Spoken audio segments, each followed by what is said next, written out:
Olá, sejam todos muito bem-vindos à Senhora Educação, composto por Silvia, Roberta e Alessandra. Por isso, Senhora Educação, nós somos professores que atuamos na modalidade presencial em cursos preparatórios para processos seletivos e concursos públicos. E estamos migrando agora para o online, tanto na plataforma Senhora Educação, quanto alguns vídeos que postaremos aqui no YouTube. Eu sou professora Alessandra, de Conhecimentos Pedagógicos, e hoje nós iremos trabalhar com o tema avaliação da banca Avança. Faremos análise de item a item, para que todos aí consigam se apropriar do estilo da banca, bem como aprofundem a respeito do tema. Não deixem de se inscrever, curtir e compartilhar e tocar o sininho. Um beijo a todos e até logo! Iremos então começar os nossos estudos aí a respeito da avaliação da aprendizagem com as questões comentadas da banca Avança. Primeira questão, Águas de Lindóia, de 2024. Acerca da avaliação qualitativa na educação básica, julgue as frases abaixo. 1. Ao contrário da avaliação quantitativa, qual é a avaliação quantitativa? Aquela em que eu pego o resultado das provas, somo, faço a média e registro aí na minha caderneta ou no meu sistema, que se baseia principalmente em notas e resultados finais, como eu expliquei para vocês. A avaliação qualitativa, ela foca no processo de aprendizagem ao longo do tempo, ou seja, eu avalio constantemente, diariamente, o meu aluno dentro de diversas situações de aprendizagem em sala de aula. Então, a primeira está correta. Segundo, em vez de simplesmente informar sobre o desempenho, o feedback qualitativo destaca áreas de melhoria e sugere estratégias para o desenvolvimento contínuo. Esse resultado vai tanto nortear o trabalho do professor em relação a essa aprendizagem, quanto a melhoria do desenvolvimento do meu aluno, porque eu vou, com novas estratégias, levar o aluno ao sucesso na aprendizagem daquele objeto de ensino. 3. A avaliação qualitativa permite a adaptação da abordagem de ensino e avaliação de acordo com as necessidades individuais dos alunos. Eu avalio o aluno com ele mesmo, né? E não em relação à sala toda. Então, quando eu tenho essa postura, eu estou considerando aí a individualidade, o progresso e o desenvolvimento de cada um em sua singularidade, reconhecendo que cada estudante tem seu próprio ritmo e estilo de aprendizagem. Cada um tem aí o seu parâmetro de desenvolvimento. Está correta as seguintes alternativas, né? As seguintes proposições colocadas nessa questão.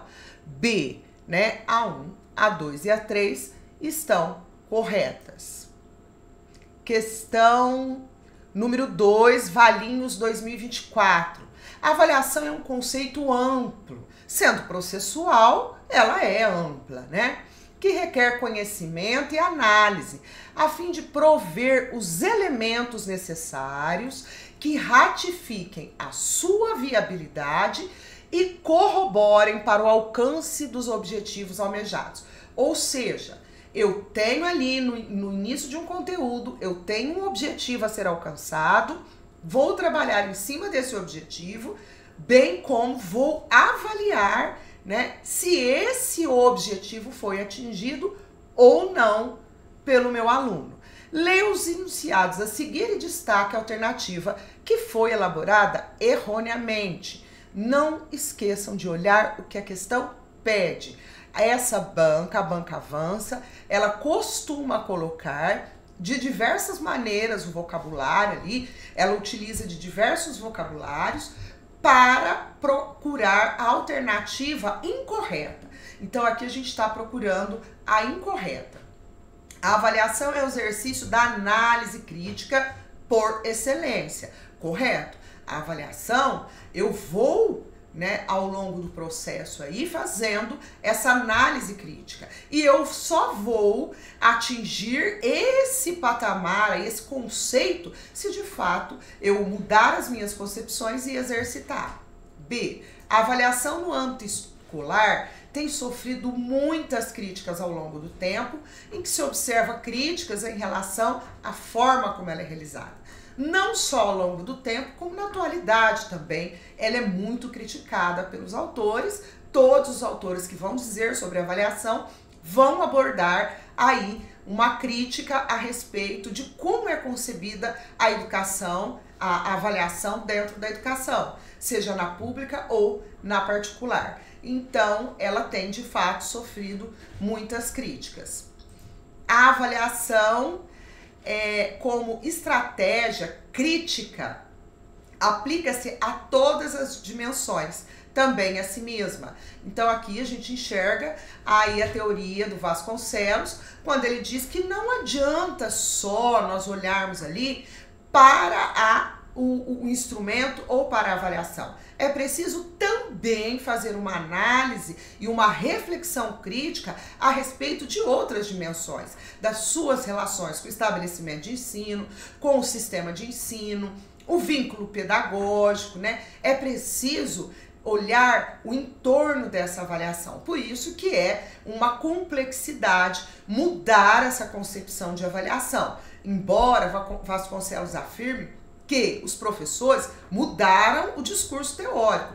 Entretanto, na prática, e o que se tem na prática, na atualidade, ainda é a avaliação baseada na quantidade, classificatória, baseada na nota, fundamentada aí nas provas. A avaliação como estratégia crítica aplica-se, então, a todas as dimensões, está correto. A obtenção da disciplina em sala de aula é um dos objetivos do professor. Nada pode interferir nessa avaliação que não seja, de fato, o desenvolvimento do meu aluno. Não só nos aspectos cognitivos, que estão relacionados aos conteúdos abordados, mas também aí em outras competências, habilidades desse meu aluno. E o que acontece? Lucchesi traz bastante isso. A questão de trabalhar-se com o medo, com a disciplina, com a domesticação em cima de provas. Então é aquele momento em que o professor diz assim, vocês vão brincando, a prova vai chegar, a prova tá difícil. Nesse sentido, eu vou criando um medo, uma antecipação e nós, né, a nossa vida escolar foi pautada nesse tipo de atitude, né? Por isso que tantas pessoas têm medo aí de realizar a prova, né? De realizar uma avaliação. Ele diz que essa relação aí de medo, ele chama-se de égide do medo. E a avaliação da aprendizagem não é feita para o outro só, né? Não é somente ou para a instituição, mas antes de tudo para o próprio sujeito regular a ação, porque o aluno também aprende com esses resultados a partir do momento em que ele tem consciência das suas potencialidades e das suas fragilidades. Então ele sabe onde é que ele precisa investir mais, onde é que ele precisa ali ter uma maior atenção, dedicar-se mais para superar a sua dificuldade. Então, a questão 2, a resposta é a letra D. 3, Valinhos 2024. Dentre as alternativas a seguir, destaque a que vai de encontro com um dos atributos da avaliação formativa. Mais uma que está pedindo a questão errada. Porque quando vai de encontro, vai contra. Quando vai ao encontro, vai a favor. Então, nós estamos procurando aqui aquela que vai contra o conceito de avaliação formativa. Na avaliação formativa, o foco principal é cada aluno e sua singularidade. Então, está correta, porque eu tendo essa concepção de formativa, diagnóstico, de regulação, né? Eu tendo essa concepção, entendendo que eu não estudo para a prova, é a prova ou o instrumento de avaliação é que vai aí me auxiliar na aprendizagem, vai me mostrar as dificuldades e vai fazer com que eu avance. Então, e respeitando a singularidade de cada um, né? Nessa medida, eu preciso entender que eu não comparo o aluno com os outros, mas com o progresso dele mesmo. A avaliação formativa é realizada diariamente, a todo momento, em diversas situações ali de aprendizagem na sala de aula. O professor não toma ciência apenas do resultado final da atividade, mas ele participa de todo o processo e sua realização. Está correta, porque eu não deixo aí no final do bimestre para ver a dificuldade do meu aluno. Enquanto ocorre o processo de aprendizagem, eu vou identificando ali as possíveis dificuldades. D. A avaliação formativa é includente, porque o aluno é parte receptiva do processo de aprendizagem. Muito pelo contrário, o aluno ele é sujeito do processo de aprendizagem. Se eu estou querendo ter uma educação problematizadora, se eu estou investindo ali numa concepção em que o meu aluno faz parte dessa aprendizagem, em que eu respondo ele com questões, né? As dúvidas dele eu respondo para ele com novas questões desafiadoras, então ele é sujeito, ele não é receptivo. Né? Ele não recebe, ele não tem essa educação bancária que o professor deposita e ponto. Né? Então, essa está errada. O aluno aprende a aprender e, com o tempo, atinge a aprendizagem permanente. Então, é o que eu falei. Quando o professor, a Hoffman traz isso, quando o aluno pergunta uma dúvida ao professor e ele responde com nova pergunta, ele suscita no aluno uma reflexão. Ele suscita a justificar a sua resposta. E isso, quando exercitado, vai levando o aluno a fazer isso sozinho, a fazer perguntas para si e leva o aluno a aprender a aprender. Então, 3, a resposta é D. 4, 7/2024. Observe os predicativos a seguir e destaque o que melhor condiz com a avaliação qualitativa. Aferição do cumprimento de pré-requisitos, né? Eu estou falando o que condiz com a avaliação qualitativa. Então, eu tenho que observar sempre o que se pede. E aqui, aferição de cumprimento de pré-requisitos, isso em educação não existe mais. Isso foi superado, né? Nada que eu vá, qualquer situação didática ali dentro da sala de aula, qualquer atitude pedagógica, ela não pode verificar pré-requisitos, porque o pré-requisitos indica que antes de eu participar de qualquer coisa, eu preciso ter requisitos para aquilo. Então, é diferente de conhecimentos prévios.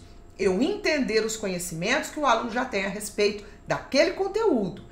Isso é diferente de cumprimento de pré-requisitos. B. Estimativa de possíveis deficiências dos alunos. Não obstante, a gente vê quando o aluno ele não consegue, ele apresenta baixo rendimento aí nos instrumentos de avaliação, muitas vezes porque esse instrumento, a prova principalmente, ela está mal elaborada, ela está com uma maior complexidade do que foi trabalhado, ou ela está aí com uma linguagem ambígua, né? São milhões de situações que o Lucchesi nos traz, e o aluno apresenta aí esse baixo rendimento, o professor já compreende que aquilo é uma deficiência que a criança possa ter, então faz relatório, encaminha para psicólogo, para diagnóstico, né? Para possível aí psicodiagnóstico e tudo mais. Eu tenho que considerar os diferentes estilos de aprendizagem. Então, eu tenho alunos que ainda não aprenderam, mas vão aprender. A Jussara é muito clara em relação a essa fala. Ele ainda vai aprender. Ele ainda vai vir a ser, né? E não necessariamente que eu vou ter que encaminhá-lo aí a algum tipo de profissional que não seja o professor e para identificar alguma deficiência. Classificação geral da aprendizagem, a gente sabe que classificação um vocabulário totalmente aí que não vai de encontro à avaliação qualitativa, né? Quer dizer, está muito contra, porque ela só classifica em bom, médio, ruim, né? Ou reproduzindo na realidade aquilo que todos os autores trazem, todos os autores que vão escrever a respeito da avaliação e vai mostrar o seu processo histórico e vem e coloca isso, que na atualidade é uma reprodução social. É a mesma estratificação que nós temos na sociedade, nós temos lá dentro da escola. Dimensão panorâmica do processo educativo. Então, quando eu tenho esse olhar que me dá um panorama, uma visão geral, uma visão ampla ali desse processo educativo, eu estou, de fato, trabalhando com uma concepção de avaliação qualitativa. Então, a letra D está correta. E determinação do rendimento escolar. É aquilo que eu faço a prova, tenho a nota, registro e ponto. Não tenho depois, né? Não tem ação, reflexão, ação. Não tem o julgamento de valor sobre dados da realidade para a tomada de decisão, né? Não tem ali nenhum tipo de ação após constatar-se que o aluno ainda não aprendeu. Então, a letra D. 4, letra D. 5. Cabreúva 2024. Uma das concepções do trabalho da avaliação da aprendizagem é o uso do diagnóstico dos resultados. Nesse sentido, algumas das características do uso do diagnóstico dos resultados da avaliação da aprendizagem foram elencadas a seguir, quer dizer, estão aí nas nossas alternativas. Porém, há uma mal elaborada, ou seja, que possui um dado incorreto. Assinale-a. Então, nós estamos buscando a questão que, de fato, não vai atender aí à concepção da avaliação diagnóstica. A avaliação tem como objetivo revelar a qualidade da aprendizagem dos estudantes nos sucessivos momentos de sua atividade de aprender. Correta. A avaliação subsidia decisões inclusivas a respeito do estudante. À medida que oferece ao gestor da ação pedagógica, o professor, e informações básicas que possibilitam aí a busca de meios pelos quais todos possam aprender. Então, o gestor ali da aprendizagem, que é o professor, vai obter informações, né, que vai nortear o trabalho dele, as estratégias, né, para que os alunos avancem. Então, essa está correta. C. O uso de diagnóstico dos resultados da avaliação exige do educador uma postura acolhedora, né? Isso é bem Luquez, é um ato amoroso educar, né? À medida que o ato pedagógico de ensinar exige acolhimento do estudante no estado em que se encontra, mesmo que ele ainda esteja ali caminhando com dificuldade, mas a gente acolhe isso por meio de uma avaliação que nos mostra quais são essas dificuldades e a gente vai e retoma de diversas maneiras até que ele aprenda, até que o aluno de fato aprenda. E o Luquez, ele traz até um vocabulário no livro dele, que é bem interessante, que ele fala assim que a avaliação, sendo um ato amoroso, deve ser cuidado como um bebê, né? Como o seu bebê ali, você vai acolher como o seu bebê. Então, continuando, letra D, a modalidade diagnóstica de uso dos resultados da avaliação exige do educador um olhar empírico, né? Aqui já está errado, por quê?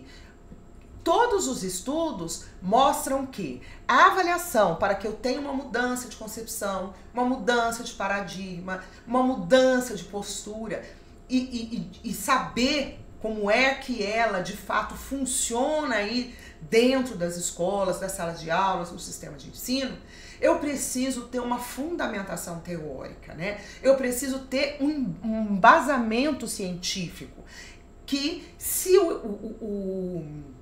e até um aprofundamento a Jussara atrás, né? Então, se o educador não tem essa postura, só baseia-se na prática, aí então ele não consegue mudar essa visão totalmente conservadora. O uso do diagnóstico dos resultados da avaliação subsidia sempre uma nova possibilidade de intervenção na realidade. Então, eu vi que deu ruim, Menino não aprendeu, eu vou fazer uma intervenção na realidade ali daquela criança para que ela possa aprender. E Luquezzi ainda traz isso. A gente tem que ensinar até que o aluno aprenda. Atingir, aí tendo em vista atingir o nível de satisfatoriedade desejada. Então, a essa questão, alternativa D. A resposta é a D. 6. Águas de Lindóia, 2023. Sobre a avaliação na educação infantil, tem que fazer uma ressalva aqui. A questão da avaliação, ela vem sobre os mesmos conceitos. Entretanto, a educação infantil possui as suas especificidades, tá? Sobre a avaliação na educação infantil, é improcedente a afirmativa, ou seja, nós estamos procurando aquela que não condiz com uma avaliação qualitativa no âmbito da educação infantil. A avaliação nessa etapa deve ser realizada por meio do acompanhamento e registro do desenvolvimento da criança, ok? No intuito de observar a competência para o acesso ao ensino do fundamental. Nada, nenhum critério pode barrar a criança da etapa da educação infantil para o ensino fundamental. Vocês estudaram a legislação com a Silvia e isso é muito claro em todos os documentos. Não tem nada que impeça a criança de progredir da educação infantil para o ensino fundamental. Então, essa letra A aí está incorreta, né? B. A avaliação deverá tomar por referência os objetivos estabelecidos no projeto pedagógico da instituição. Óbvio, né? Está correto porque sempre eu estabeleço os objetivos que estão num projeto maior, né? Porque a educação ela não pode ser aí fragmentada. A instituição de ensino tem um projeto, eu trabalho de um jeito, o colega do outro, né? Então, todos nós ali trabalhamos dentro de uma mesma filosofia ali, né? Dentro de um mesmo conceito de educação que eu quero para minha escola. Então, aqui, a avaliação, ela tem que ter esses objetivos estabelecidos. Eu trabalho com o meu aluno com os objetivos estabelecidos e quando eu vou avaliar esse processo de avaliação, eu vou fazer uma análise reflexiva a respeito disso.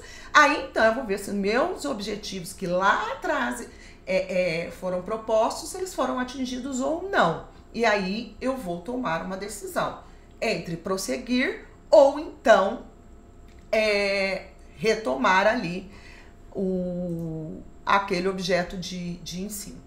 C. Critérios seletivos e classificatórios não são o cerne da avaliação nessa fase do desenvolvimento infantil, nem aqui e nem em outra fase, tá? Nem no ensino fundamental. Deve-se avaliar por meio da observação crítica e criativa as atividades, brincadeiras, interações das crianças no cotidiano. É bem isso mesmo. Em todas as situações, elas precisam ter ali uma intencionalidade pedagógica, né? A BNCC traz isso quando aborda a educação infantil. E variados devem ser os registros, tais como escrita, gravação de falas, diálogos, fotografias, enfim. Tudo que for uma amostra desse desenvolvimento do aluno, mesmo porque eu preciso desse registro para poder fazer aí uma análise desse desenvolvimento, né? Como é que eu vou observar o desenvolvimento do aluno se eu pensar, deixar gravado só ali na minha cabeça, né? Então, eu preciso ter esses registros. Então, aqui na questão 6, a resposta é a letra